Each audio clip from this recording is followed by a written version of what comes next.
Night US election night, where we'll be covering the presidential race with Democratic nominee Gavin Newsom and Republican nominee J.D. Vance, as well as the Senate race. So before we start bringing in updates, I thought I'd say we've coloured in every state already. We've called some states for Republican and Democrat because we know which way they're going to go before counting starts, through just huge leads in the polls. So it is now 7 p.m. on the eastern coast of the US, and we're starting to get some counts now. So on a presidential level, we are seeing that in Virginia, Gavin Newsom leads by 0.3%, very close, a lot closer than what Democrats got in 2024 there, and New Hampshire 2.3%, which definitely spells warning signs for the Democrats going forward. We do see that Georgia is an early Republican lead by 1.2%, and we cross over to the Senate level and we see what's happening there. So we see a 0.6% lead for Republicans in Georgia. In Florida, Republicans only up by 2.4%, and New Hampshire Democrats up by about 8%. So we are seeing that Democratic Senate candidates are doing a lot better than Republican candidates. We'll see if that trend carries out over the rest of the evening. So it is now 8 p.m. on the eastern coast of the US, and there's a few more races where counting is starting. Democrats take an early lead in Maine by about 8%, and an early lead in New Jersey also by about 8%, which would be an improvement on 2024 in that state. Harris won it by 5, so we'll see if that carries on. J.D. Vance takes an early lead in North Carolina by 1%, Ohio by 5.5%, and Maine's second congressional district by 5.6%. Pennsylvania early lead for J.D. Vance, but it's only 0.2%, so keep a lot of eyes on that. And Michigan 0.3%. If J.D. Vance keeps the leads he has now, he will win the election, but Michigan is really narrow, so is Pennsylvania, and so is North Carolina. They're all under a point. And we should also be looking at the Senate level, and there's a few big things we can say now. We can say that the Democrats will win New Hampshire on the Senate level, and we do have counting starting in North Carolina. Republicans up by 0.3%, and Ohio Republicans up by 5.2%. So that's looking very good for Republicans. If things hold, they will win the Senate and the presidency. But this could all very well change. It could move back to Democrats.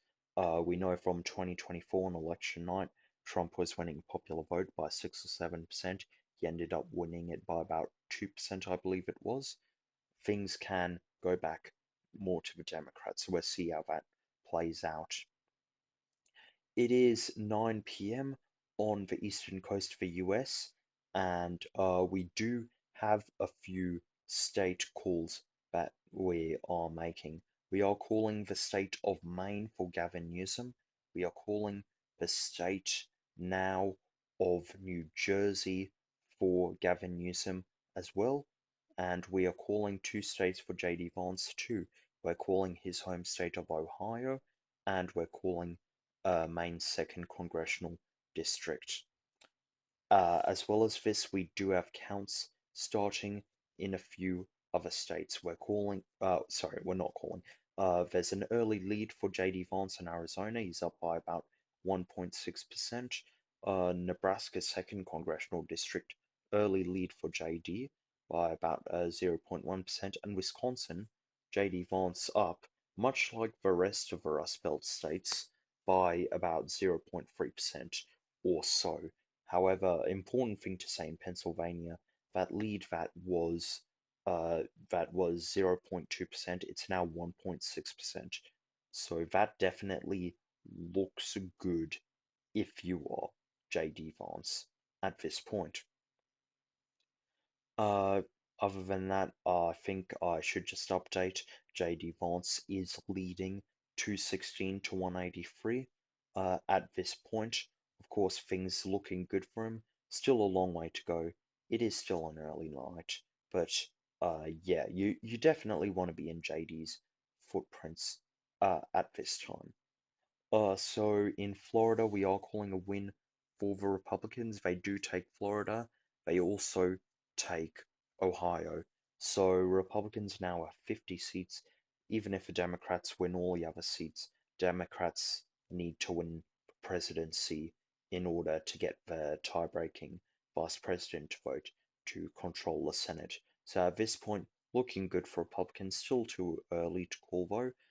Early Republican lead in Arizona blew up by 1.2%, and Wisconsin 0.1%, barest of margins. The Rust Belt is going to be so close this election. We do have a Senate count finally coming in from Pennsylvania. It actually shows a Democratic candidate leading by 0.2%. Big contrast to the presidential race, which is showing JD up by 1.6%.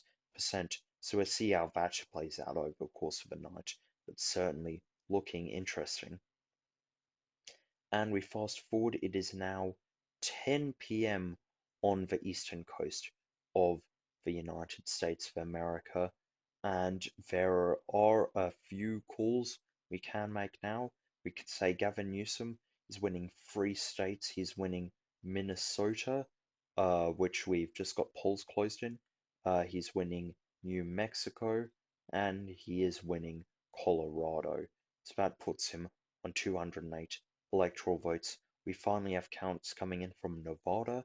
JD Vance is in an early lead by 0.6%, still very close.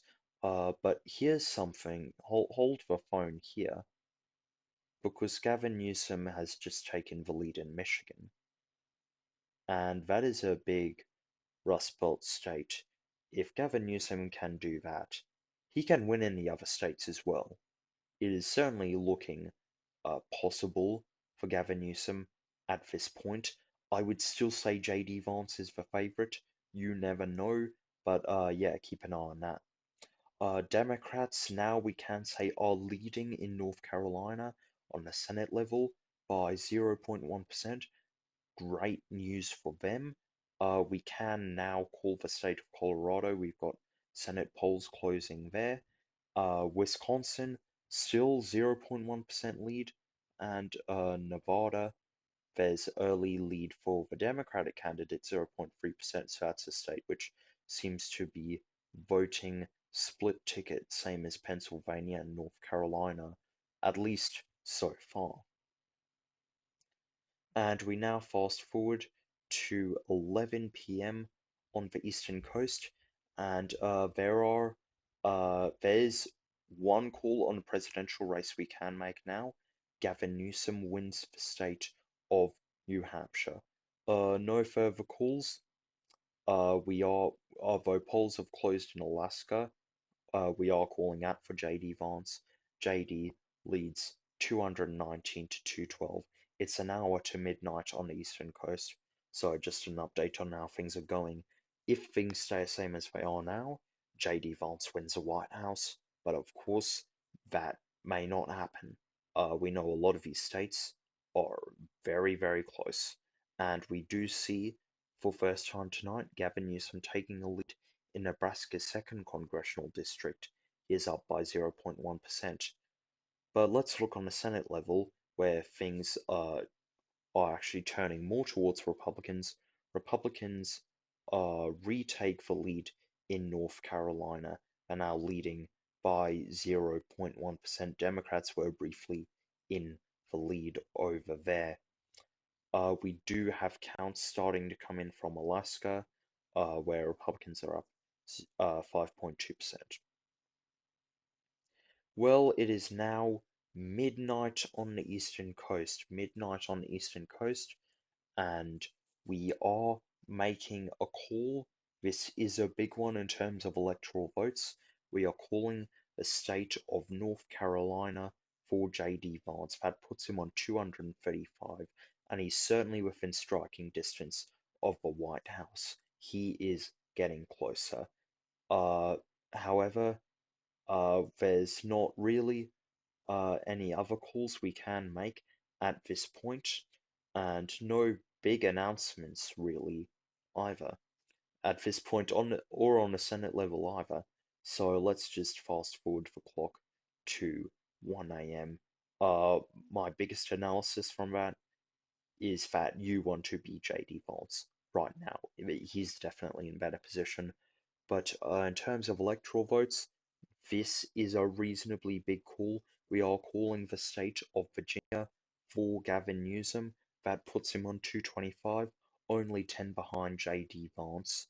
However, we see striking back is that Arizona, we are calling for JD Vance at this point, putting him on 246.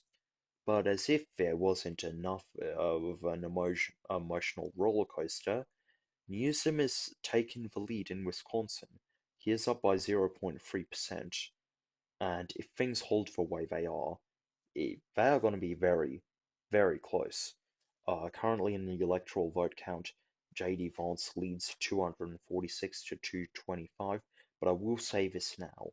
I think this election's going down to a wire. It'll come down to a couple of states. Now, let's look at the Senate level, and we see Democrats actually taking the lead in Georgia for the first time tonight, up by 0.1%. That is good for them. The Democratic lead in Pennsylvania has shrunk rapidly. It's only a couple of thousand vote lead now, so that could get a lot closer. Maybe that could still go Republican.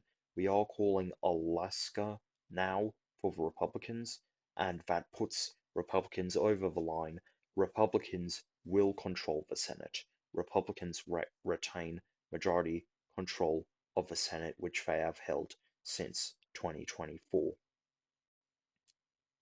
Let's fast forward the clock to 2 p.m. Sorry, not 2 p.m., 2 a.m. in the morning on the Eastern Coast.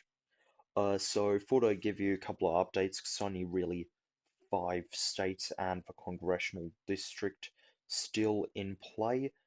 Georgia is a lead for the Republicans.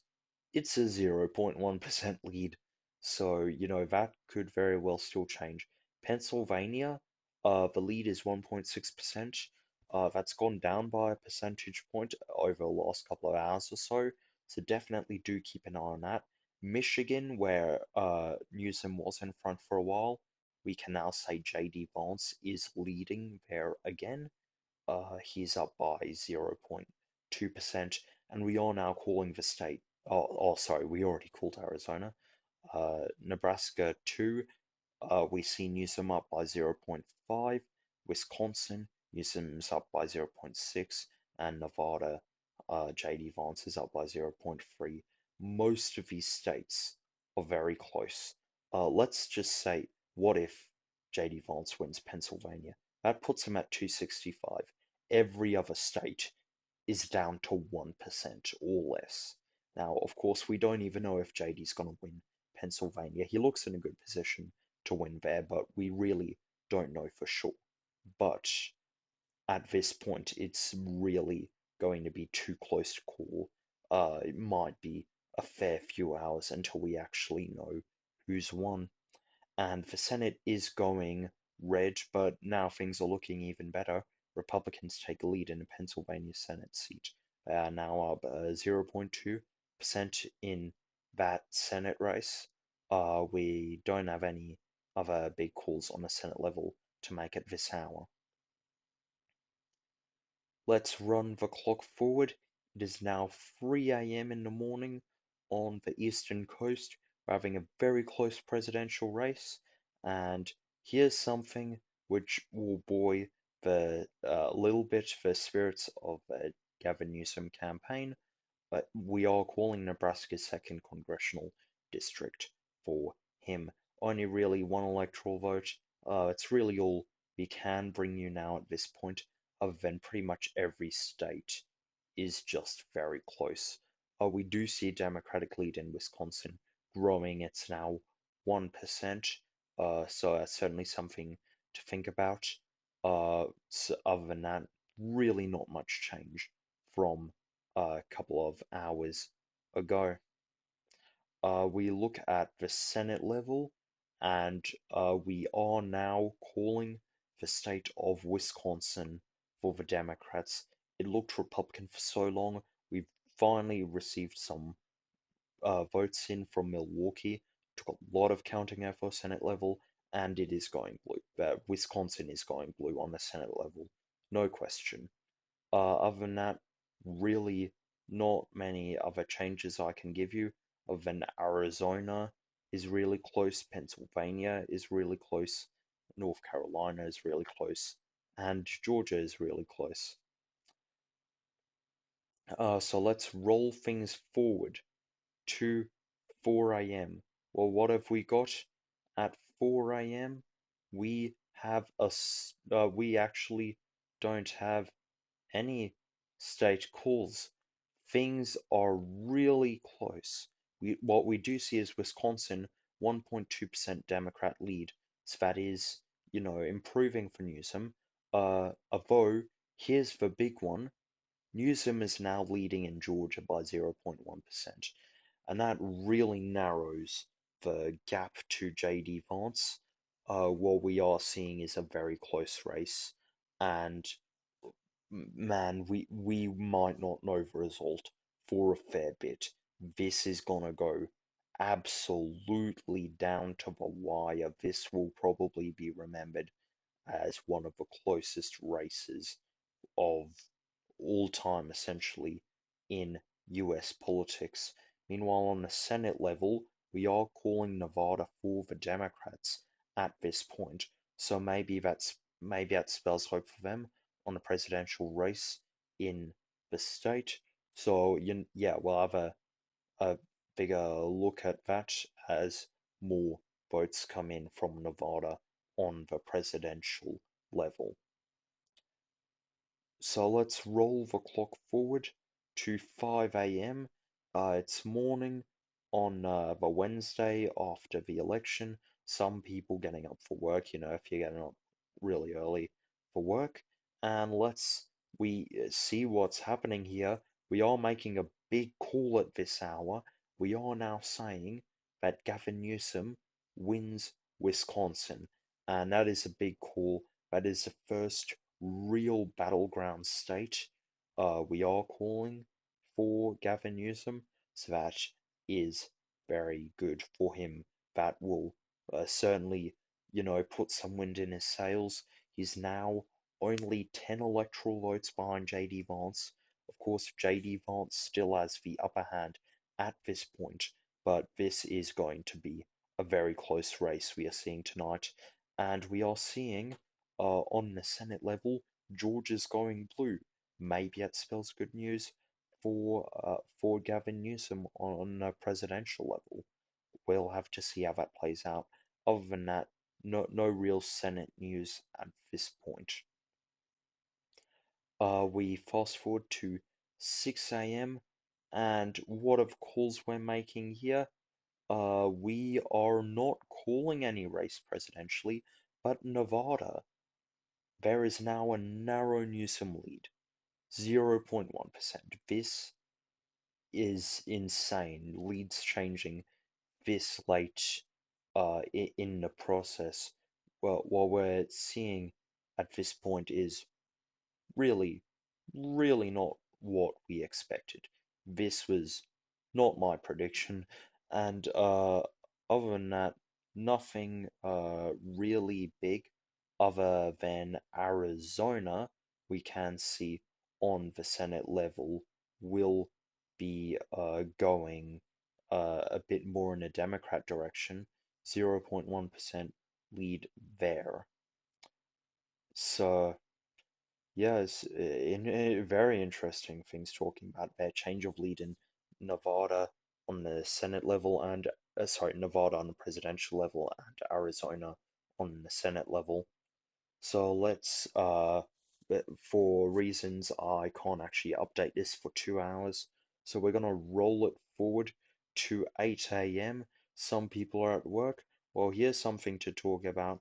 with with your work friends, we can say a few big calls at this point. We can say Gavin Newsom wins the state of Georgia, but to counter that, we can say JD Vance has won the state of Pennsylvania.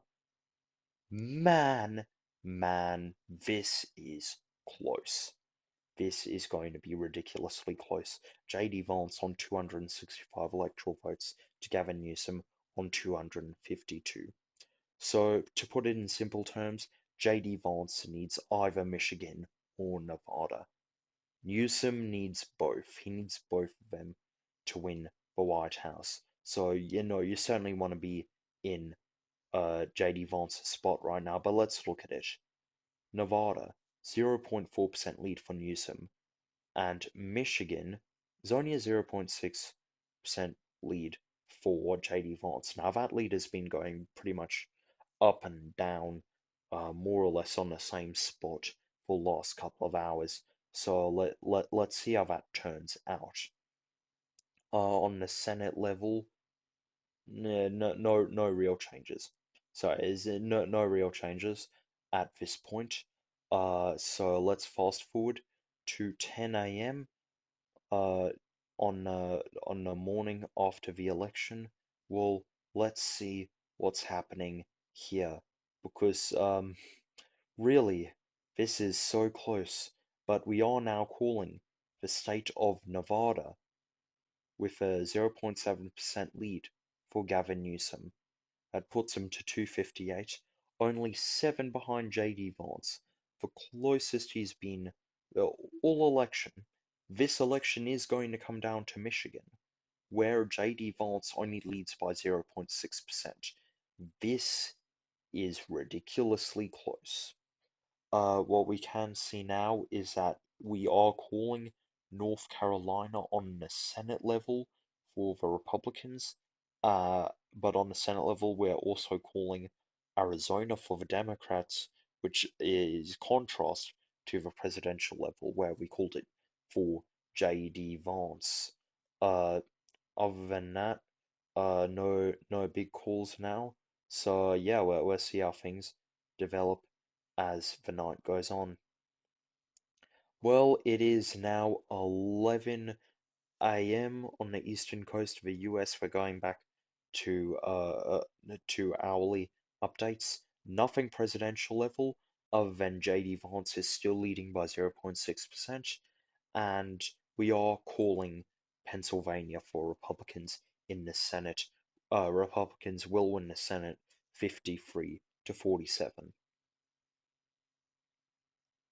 It is now midday, the day after the election, after a long 18 hours of counting, uh, after a historic last 18 hours of counting, we can now say that JD Vance will become the 48th President of the United States. The Vice President has won Michigan and its 15 electoral votes, meaning a 280 to 258 victory.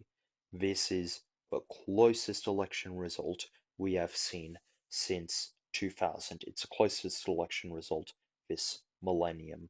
So let's just look at what flips happened from 2024. So from 2024, Democrats flipped Nevada, they flipped Wisconsin, they flipped Georgia, but it was not enough to get Gavin Newsom the White House in such a close national environment. So, thank you everyone for watching, and yeah.